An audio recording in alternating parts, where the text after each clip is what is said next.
muito boa noite a você. Estamos ao vivo pela Unimed em Concórdia com o programa Unimed para você. Nosso convite é para que você esteja conectado conosco a partir de agora aqui no Facebook, interagindo, fazendo as suas perguntas, estando conosco para um tema muito importante. A família é a primeira rede de relacionamentos que conhecemos.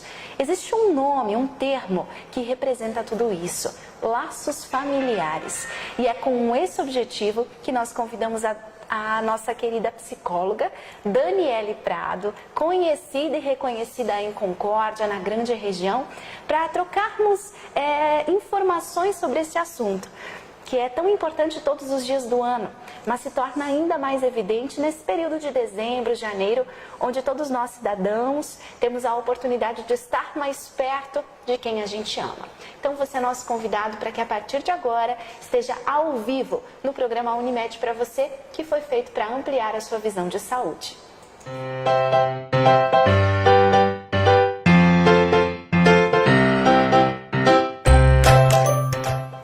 Daniele Prado, obrigada pela presença.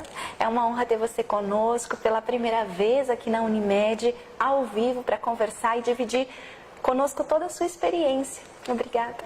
Eu que agradeço a oportunidade de estar aqui, dividindo um pouquinho do meu conhecimento, do meu trabalho. Muito bom. Dani, você é concordiense? Sim, sou concordiense. É natural daqui, construiu aqui a sua história profissional. Sim, exatamente. E conta pra gente um pouquinho mais a sua formação, né? Você é psicóloga, mas tem algumas áreas em que você é especialista, não é?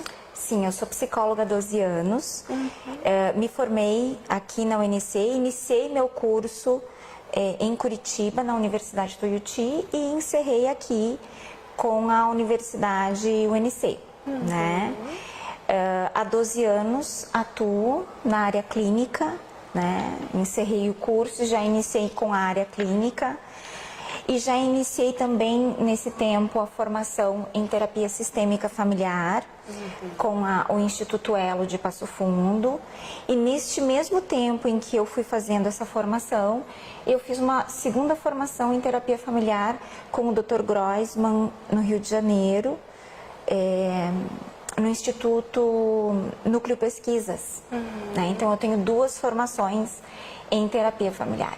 E mais toda a experiência nos atendimentos das famílias, não é? Sim, exatamente. Que se soma todos os dias e que traz aí uma bagagem muito grande na sua área de atuação, não é, Dani? Sim, exatamente. Daniele, então, obrigada por estar aqui. Estamos com uma profissional renomada que tem credibilidade em falar de psicologia.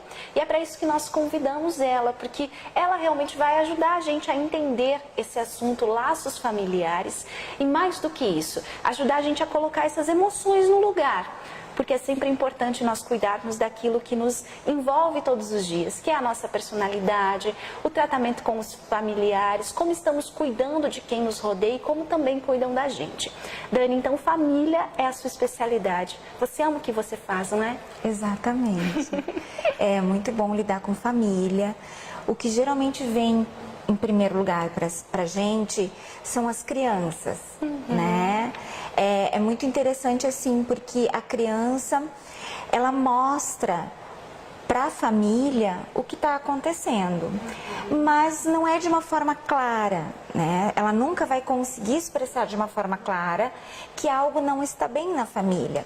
Então ela vai mostrar de que forma? Ela vai mostrar através de um comportamento não adequado na escola, ou não adequado em casa, ou até com baixo rendimento escolar. De alguma forma a criança vai tentar mostrar que algo não está bem, mas é a linguagem que ela consegue utilizar.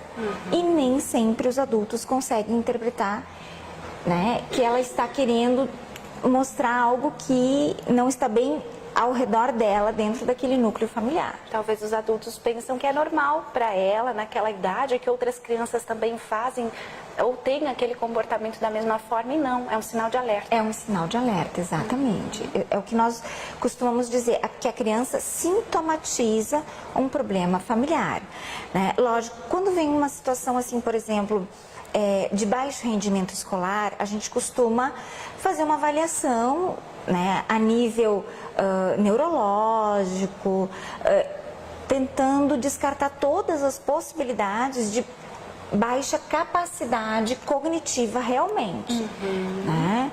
Então, aí, a partir disso, então a gente passa a entender que realmente a criança está mostrando que algo não está bem no ambiente da família. Muito bem. O que seria essa capacidade cognitiva para as pessoas entenderem, Dani? Então, é uma capacidade de raciocínio, uma capacidade de memorização, uma capacidade de associação para o aprendizado.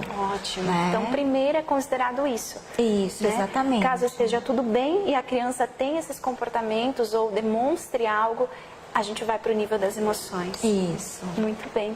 Dani, então, são crianças novas?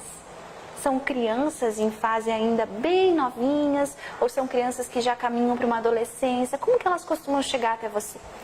Olha, são diversas as faixas etárias. Então, vêm crianças... muitas vezes desde 2 anos, são um pouco mais raras essas faixas etárias da primeira infância, né? Mas geralmente assim, a partir de 4, de 5 aninhos em diante, né? Elas são novinhas, né? São. Dani, então, talvez assim, o que lhe assusta como profissional e o que lhe chama a atenção em relação a essa questão laços familiares? Essas crianças, elas são estudadas, são analisadas, são diagnosticadas, ou isso vai para o âmbito familiar e você ajuda dentro da família toda? Como que funciona esse trabalho? Então, eu costumo, no primeiro momento, trazer a família, né? Então, a minha forma de trabalhar é com a família. Eu trago a família com a criança e no trabalho familiar nós vamos identificando as dificuldades dentro da família, né? O que está levando a criança a desenvolver determinado comportamento. Então hoje nós estamos tendo uma dificuldade muito grande em relação às hierarquias dentro da família, né? Pai e mãe tendo muita dificuldade de assumir os seus papéis de autoridade. Então o que nós temos visto muito é a criança assumindo este papel de autoridade sem recursos nenhum, né?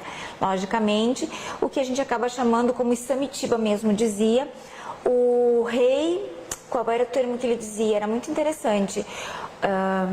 Era o rei sádico, né? Ele utilizava um termo mais ou menos assim. O reizinho sádico. Por quê? Porque, logicamente, a criança, ela vai mandar de acordo com aquilo, o rei tirano, de acordo com aquilo que ela quer para suprir os seus prazeres, porque a criança vive no princípio do prazer, né? Ela quer constantemente ter o prazer dela sendo suprido. Ela tem uma gula muito forte, né? Na verdade, assim, eu quero brincar, eu quero dormir a hora que eu quero, né? Eu quero o brinquedo que eu quero. Então, quer dizer, à medida em que os pais não conseguem ir colocando os seus limites, a criança vai avançando os espaços. Então, é muito perigoso, né? Muito perigoso, porque a gente precisa sempre pensar que tudo que eu construí aqui e no agora vai refletir lá na frente. Como ela vai se comportar. Exatamente, lá numa adolescência, numa vida adulta. Então, se eu não consigo colocar limites agora, eu estou preparando um futuro adulto que não vai conseguir lidar com limites, principalmente com os limites que o mundo precisa colocar e vai colocar inevitavelmente. Muito bem. E este adulto vai sofrer muito e vai adoecer em função disso. A gente vive uma geração, né, que é uma geração que está acostumada a não ter tantas regras como existiam antigamente. Tem muito mais liberdade agora, mas também é uma geração muito mais doente do que antes. Exatamente. Né?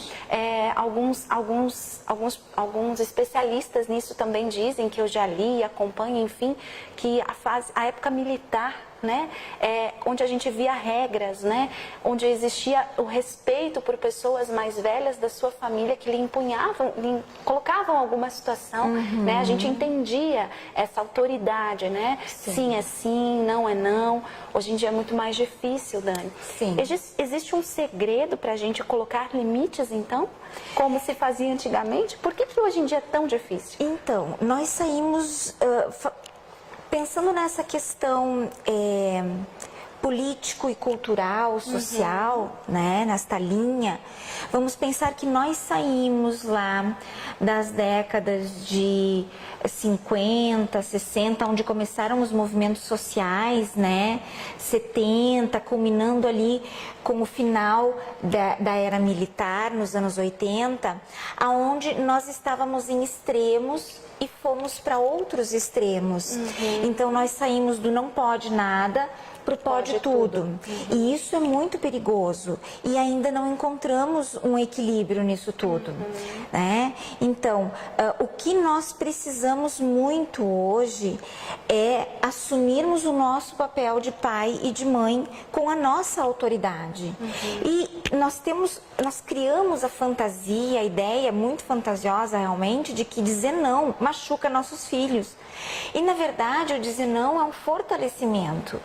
Né? Então, eu dizendo não para o meu filho, eu vou preparar ele para o mundo. Eu sempre preciso pensar de que forma que eu vou preparar esse ser para o mundo.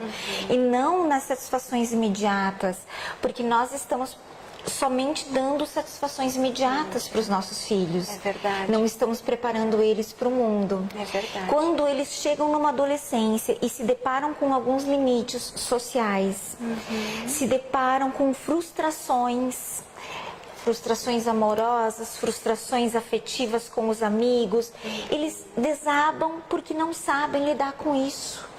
Porque talvez eles tenham tudo nessa fase da infância. Exatamente.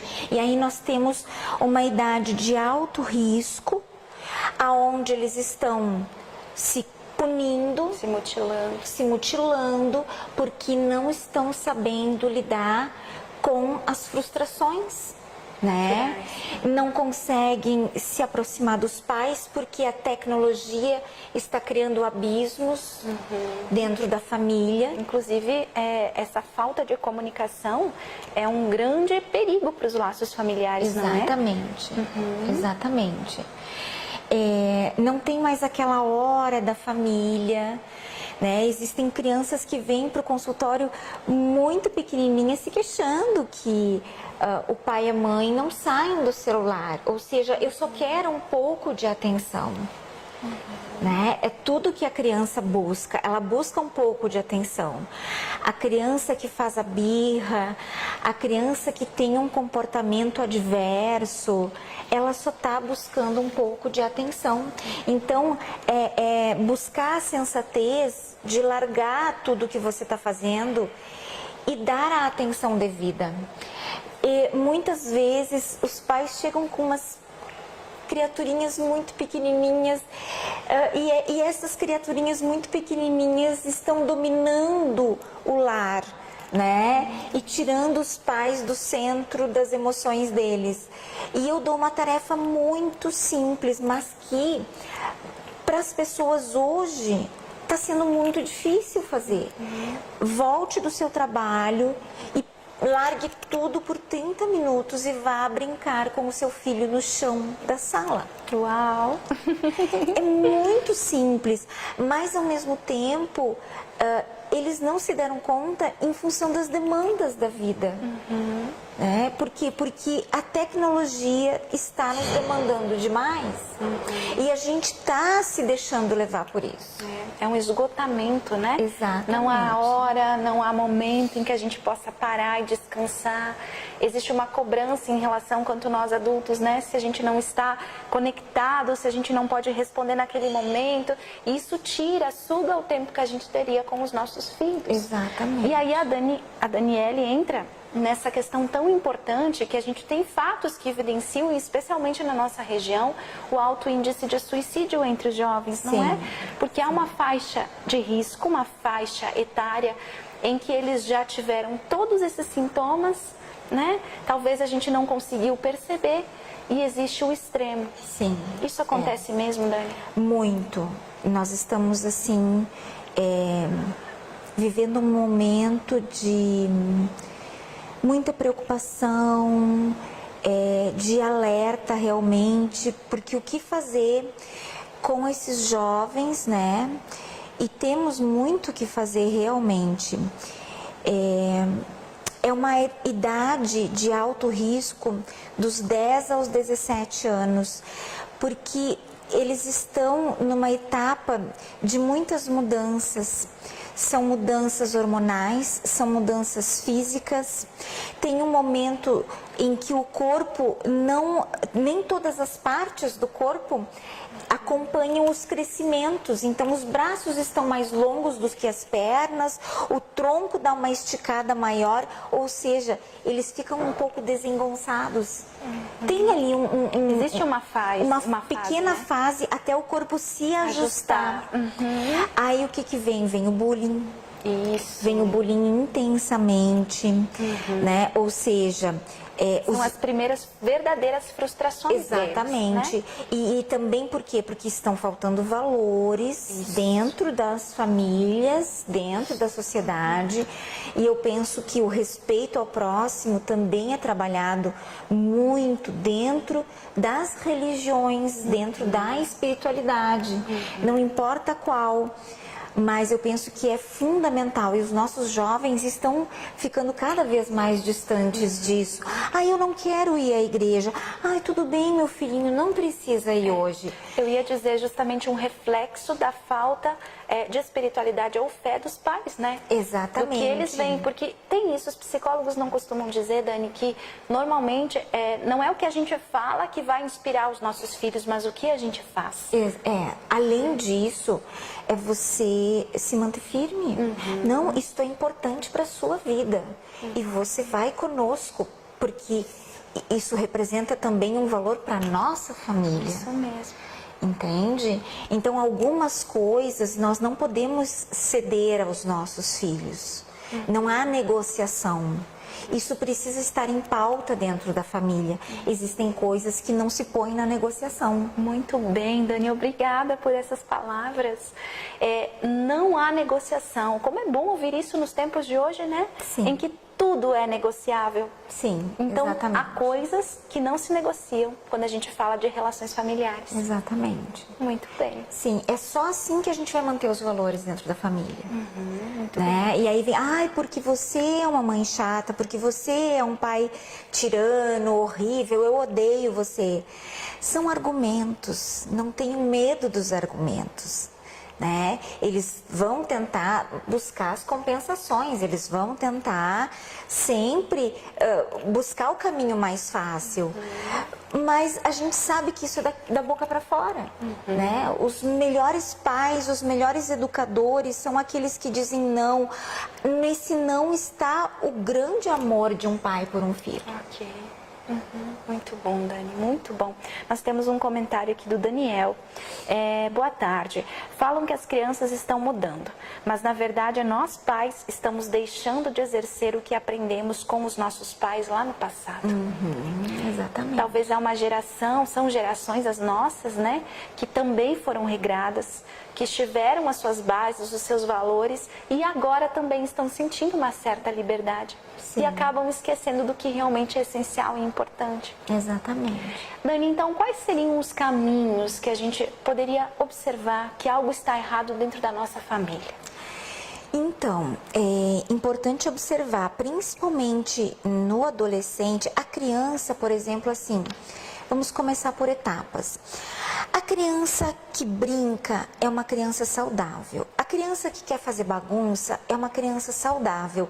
Criança curiosa é criança saudável. O contrário disso, nós precisamos ficar em alerta, né?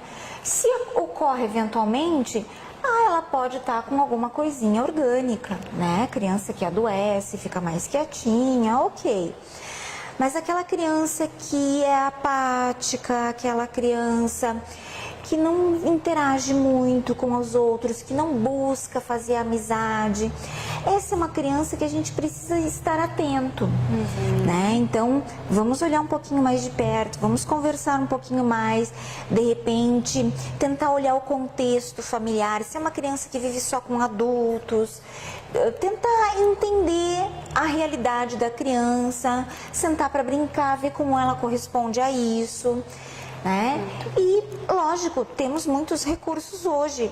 né? Psicólogos, psicoterapeutas, terapeutas ocupacionais, né? Médicos, pediatras. Então, assim, buscar um entendimento. Muito bem. Né? Adolescentes, pré-adolescentes, é importante a gente ficar muito atento. Aquele que se isola muito. Lógico, eles têm uma necessidade de um nível de isolamento? Tem. Isso é a busca da individualidade. Isso importante respeitar isso, é importante. Mas também é importante ir lá e cativar. Olha, vamos lá, escolher um filme. Você escolhe um filme no Netflix? Escolhe um filme lá pra gente assistir juntos. Né? Vem, traga esse filho junto pra você. Importante, não cobre. Ai, o que você está fazendo aí sozinho? Você nunca sai desse quarto. Não cobre. Tente trazer seu filho com amorosidade para perto de você. Isso é importante. Nós ficamos demais naquela coisa. Ah, porque você não faz isso, porque você não faz aquilo. Não, sempre lembrar de uma coisa fundamental. Quem tem o recurso é o adulto. A criança ou o adolescente ainda não construiu os recursos suficientemente. Então, nós temos que ajudar ele a construir isso. E é através das atitudes. Exatamente. Não, talvez, shows de autoridade. Exatamente. Né? Com a conversa. Perfeito. Com a conversa. Sinais do corpo também demonstram que algo não vai bem, não é? Um olhar triste, talvez, uma falta de resposta ou uma resposta grosseira. Como que é isso, Dani? Tem isso também? Tem a irritabilidade, né? Uma criança depressiva é uma criança ou um adolescente que está sempre irritado, desgostoso de tudo, que nada serve. É um sinal de alerta. Vamos observar ao longo de quanto tempo? Ao longo dos últimos 3 meses. É importante. É importante. Vamos ver o que está acontecendo. Conversar com o seu filho, tentar saber o que acontece na vida dele é fundamental. Né? Hoje a gente tem uma internet que invade muito a nossa vida. E se você não sabe o que está vindo para o seu filho, você está correndo um risco muito grande e ele maior ainda. Então, é fundamental que você tenha uma mínima ideia de quem está chegando até o seu filho, de quem está influenciando o seu filho. Você precisa ser o maior influenciador do seu filho. E qual seria a orientação em relação a justamente isso, a esse uso das tecnologias, Dani? Porque até um tempo atrás, pais conseguiam monitorar, né? O que os seus filhos faziam. Existia um acompanhamento maior em relação aos passos, né? Como que é feito isso? Isso não é indicado? É importante dar essa liberdade? Como que monitora tudo isso diante de tanta oportunidade, tanta oferta para eles? Olha, eu penso que o limite é a base, né? Tanto tempo diariamente para estar na internet quando os pais estão em casa. Sim. Essa é a única possibilidade de você ter um controle mínimo, né? Porque se você deixa seu filho a tarde inteira sozinho em casa com acesso livre à internet, não adianta buscar histórico, você não vai saber o que aconteceu realmente neste tempo todo. Realmente a gente fala aqui de laço familiar, da conversa, da comunicação. Exatamente. Porque se existe amizade, não vai existir por que querer esconder algo que possa ser perigoso, não é? Não. É importante a gente pensar assim, nós somos pais, não somos amigos. Tem uma distância muito grande entre estas relações. É verdade. Pai tem autoridade, tem carinho, pode ser parceiro, companheiro, mas tem a autoridade. Né? Amigo não tem autoridade. Amigo até pode dizer, olha, cara, não faz isso, que não é legal, mas a decisão sempre vai ser dele. É verdade. É verdade. É verdade. Muito bom, Dani, esses esclarecimentos. A Mirella, que está com a gente também, Mirella Chagas, também comenta aqui, nossa, excelente esse assunto, muito obrigada. De nada. Que bom. É muito bom ter uma profissional como a Daniele conosco. Bom, falando ainda desses sinais, a gente está falando de sinais de adolescentes ou crianças que são mais reservadas, né? Isso pode ser um sinal de alerta em relação às famílias. Mas existe problema também, Dani, ou existe uma preocupação em relação a vocês psicólogos com aquela criança que é ativa demais, que é o oposto disso, que o tempo todo está em atividade e querendo coisas novas, diferentes, ou isso é normal para os tempos de hoje? Olha, a gente precisa aprender a diferenciar muito as coisas. Nós estamos hoje numa necessidade muito grande de diagnosticar. Por que nós estamos nessa necessidade? Porque para nós, pais, fica muito mais fácil eu diagnosticar, eu levar ao médico, eu medicar e me eximir do trabalho que dá educar o meu filho. Educar de verdade. Né? Então, assim, ao longo do meu trabalho, quando eu trouxe já esta visão, eu consegui identificar claramente que estas crianças mais agitadas, mais insatisfeitas, são crianças que não têm limite e que não têm uma autoridade firme dentro de casa. Entende? Por quê? Porque você ser uma figura de autoridade dá trabalho.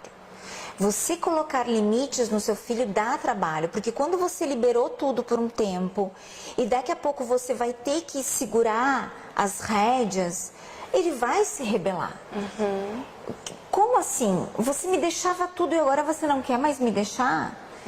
Então, assim, lógico que ele vai tentar de novo ter aquele espaço, mas à medida em que você se mantiver firme, ele vai entender quem é que manda de verdade no pedaço.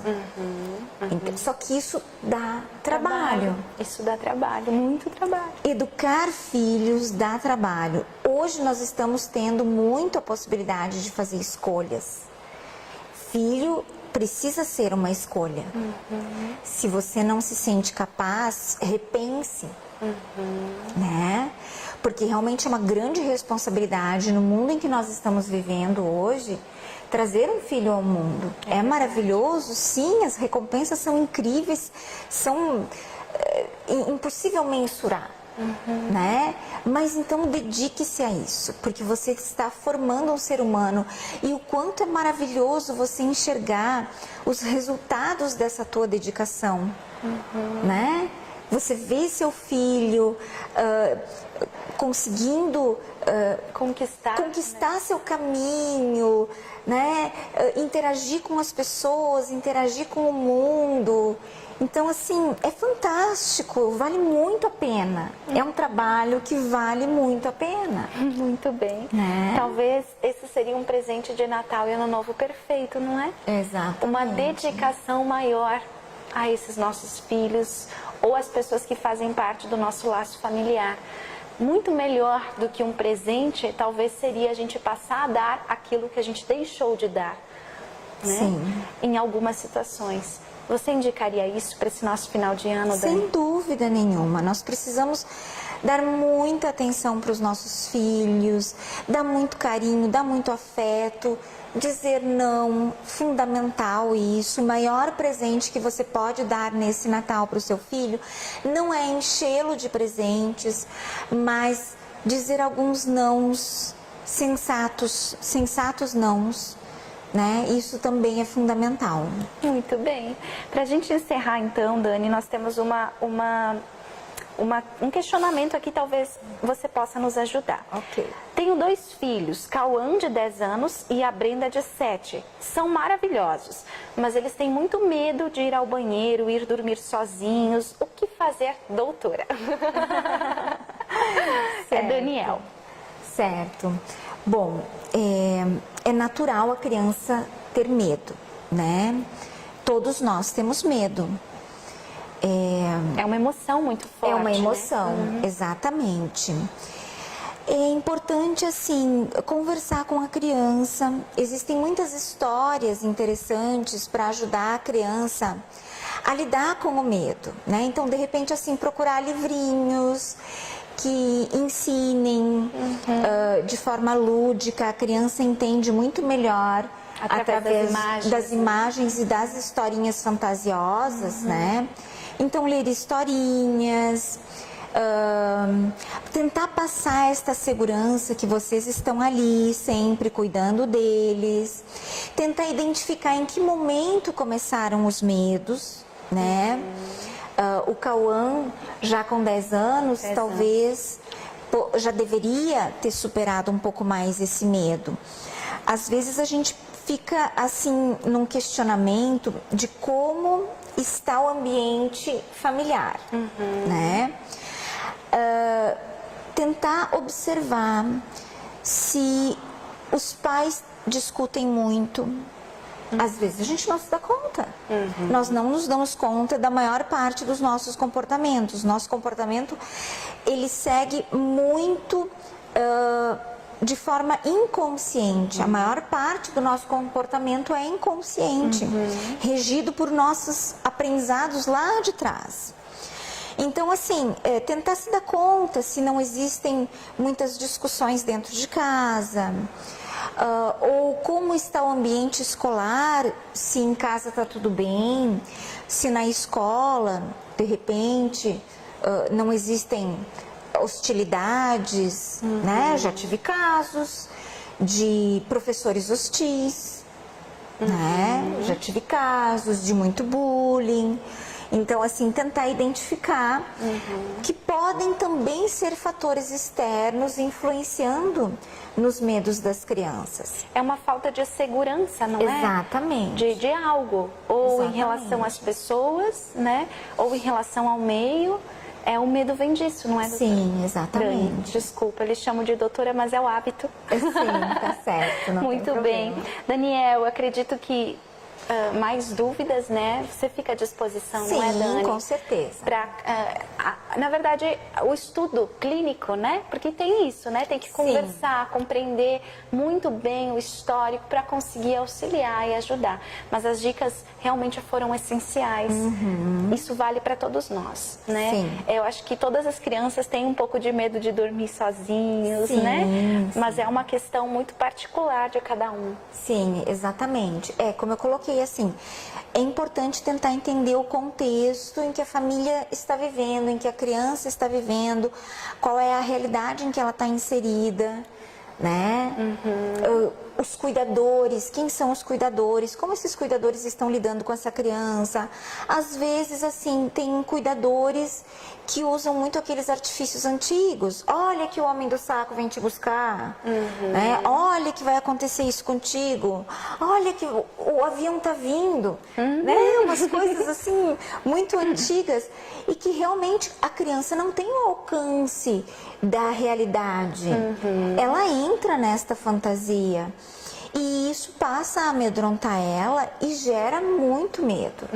A liberdade também em relação aos desenhos, não é? Sim. As histórias que os desenhos antes de dormir contam. Sim, né? sim. Desenhos que são bonitos, enfim, cheios de cor, mas talvez por trás daquilo também influencia, não é? Exatamente. Isso também é um sinal de alerta. Sim, sim. Muito bem. Filtrar em cada etapa da vida o que o seu filho pode assistir.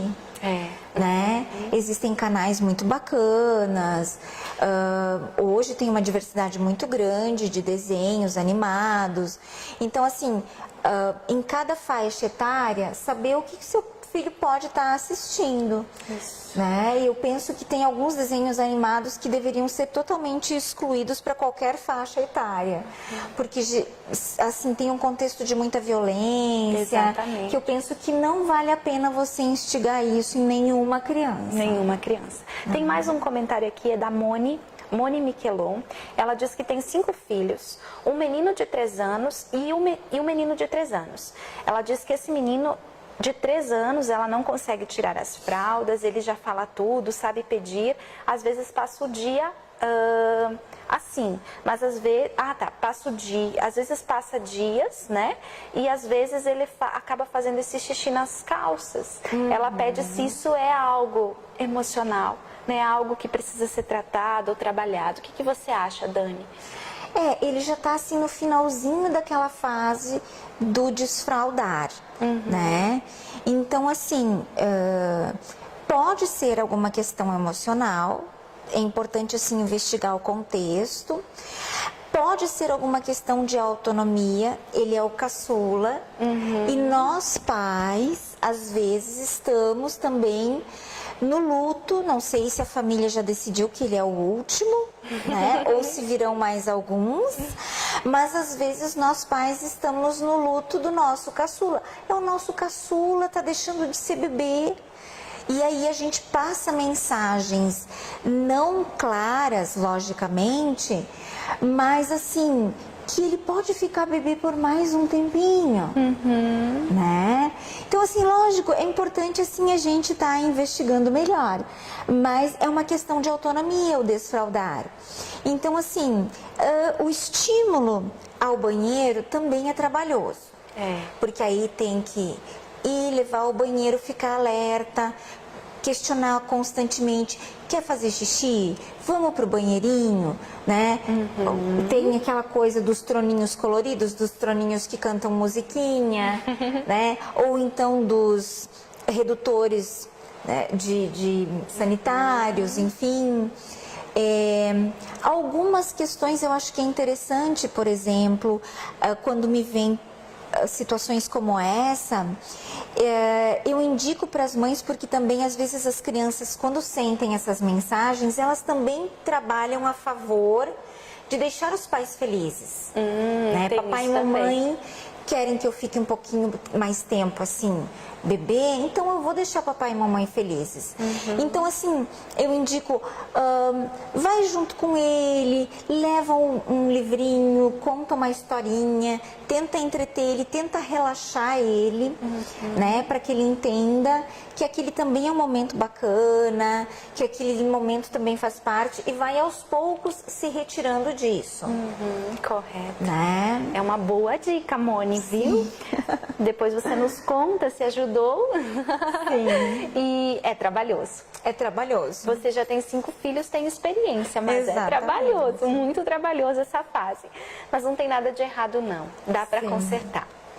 Sim. Dá pra gente, então, nessa reta final de ano, Dani, dá pra gente ter o esforço aqui, o compromisso, nós que estamos assistindo, estamos nos dedicando a ter um conhecimento que pode nos ajudar, a uma informação que pode se tornar conhecimento, pode ser prática no nosso dia a dia.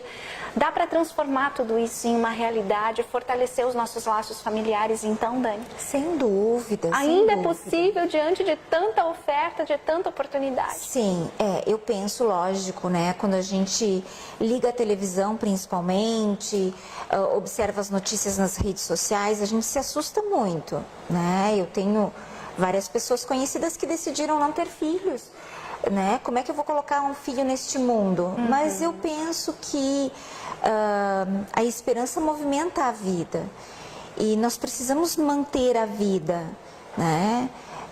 Eu penso que hoje nós temos muitos recursos. Não podemos dizer que nós não temos conhecimento de que eles existam, porque eles estão ao nosso alcance, né? As redes sociais, como eu disse antes, invadem a nossa casa e a gente sabe que existe o psicólogo, existe o terapeuta, existe o médico, né? Existe a igreja, existe o pastor, o padre, existem tantos apoios, existem os voluntários de tantas ONGs, né, que estão ali para ajudar as pessoas. Hoje nós temos o CVV, né, o Centro de Valorização à Vida. Você pode ligar. Exatamente, se o seu filho, adolescente, não consegue conversar com você, se construir uma barreira muito grande, coloque lá um bilhetinho com o número do CVV, né? Diga para ele: meu filho, se você não consegue conversar com seu pai, se está difícil nesse momento, converse com uma pessoa que não seja conhecido seu, não importa, mas converse, fale para alguém, né? Busque ajuda. Buscar ajuda é um dos maiores atos de coragem, né? Então, assim, tente se conectar com a sua força interior e busque ajuda, seja dentro da família, aonde for necessário, mas sempre é possível, sempre existe um caminho. Obrigada. Imagina. Você é maravilhosa. Imagina, eu sou um ser humano, Você né? Que é procura ajudar as pessoas. muito sábia. Obrigada de coração, né? Desejamos que você continue esse caminho brilhante, Dani, e continue nos ajudando como pessoas. Que viu? bom. Você volta aqui com a gente, né? Sem dúvida, com Foi certeza. maravilhoso, a gente Que só tem bom. elogios aqui. É uma forma diferente de comunicar saúde, né? Que é contar com pessoas tão experientes e que podem curar as nossas emoções, cuidar daquilo que ninguém vê, né? Cuidar daquilo que precisa ser cuidado, além de todas as outras questões. Obrigada, Isso aí, Dani. imagina, Parabéns. eu que agradeço. E a você que estava conosco, você que comentou, você que interagiu, você que sempre nos vê ou vai nos assistir depois, obrigada. Em nome da Unimed, queremos agradecer e desejar a você uma excelente semana. Estaremos aqui de volta na próxima segunda, fechando o ano de 2018 com os nossos programas com mais informação. Tenham todos uma boa semana. Dani, obrigada. Boa semana a você. Obrigada, igualmente a todos. Bons resultados, boa produtividade e mais tempo de dedicação a seus filhos e às pessoas que você ama. Cuide deles. Cuidar bem de você, esse é o nosso plano. Boa noite.